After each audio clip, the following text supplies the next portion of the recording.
Good evening. Thank you for joining us here tonight. It's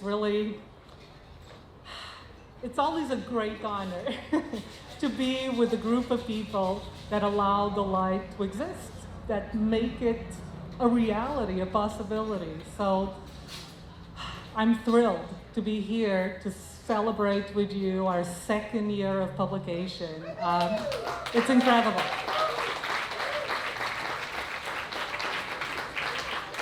So, over the last year,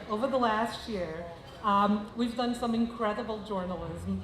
We have investigated issues that affect our community, that affect New Bedford, that affect the region.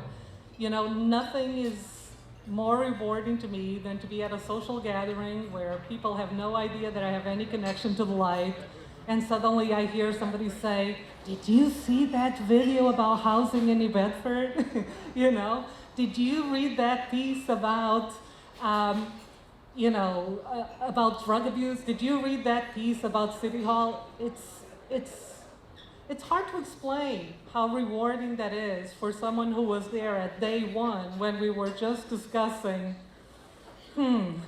we have almost a news desert in New Bedford. What are we going to do about it, right? So we've come so incredibly far, and these 2 years have been deeply fulfilling, I think, for those of us who have partaken in this journey of creating the New Bedford Light. I'd like to take a minute to acknowledge some of those people, to acknowledge the people that have made this not just an idea, but a reality for the city.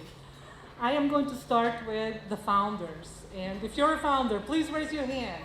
Okay, I want to acknowledge you.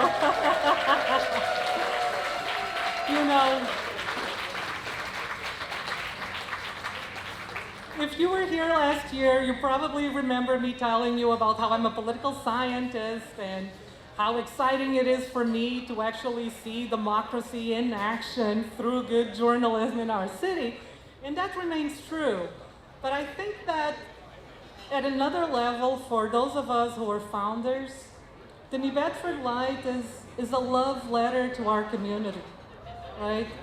It's an expression of love for the city and belief in what the city can do and how great it truly is for those of us who love it, who live it, and who want to see it thrive, right? I also want to acknowledge our incredible, indefatigable board members, okay? If you're a board member of the New Bedford Light, please raise your hand so that we acknowledge you. Board members of the New Bedford Light, we have an incredible team of people who are deeply committed to this, right? Who work every single day to make sure that the New Bedford Light is sustainable, that it can publish, that it can print, that people know about us. That couldn't happen without the active board that we have. And finally, I want to acknowledge our newly launched advisory council, because this year we finally launched an advisory council to bring so many of you to help us spread the word out, be ambassadors in this community, be our eyes and ears out there. And we're very, very excited to have so many of you here. So if you're in the advisory council, please.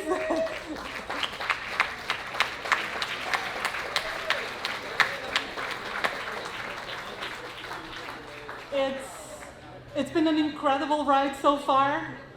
We are very ambitious. We still have many, many goals and many, many dreams, and you'll hear about more of those, I think, from the people who'll come next. And I know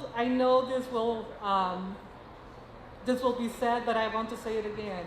This also, of course, could not be possible without the indefatigable, tireless work of our CEO, of our editor-in-chief, and of our entire team, who are just amazing. I really adore you, and I adore the New Bedford Light, and thank you very much for joining us today and celebrating it.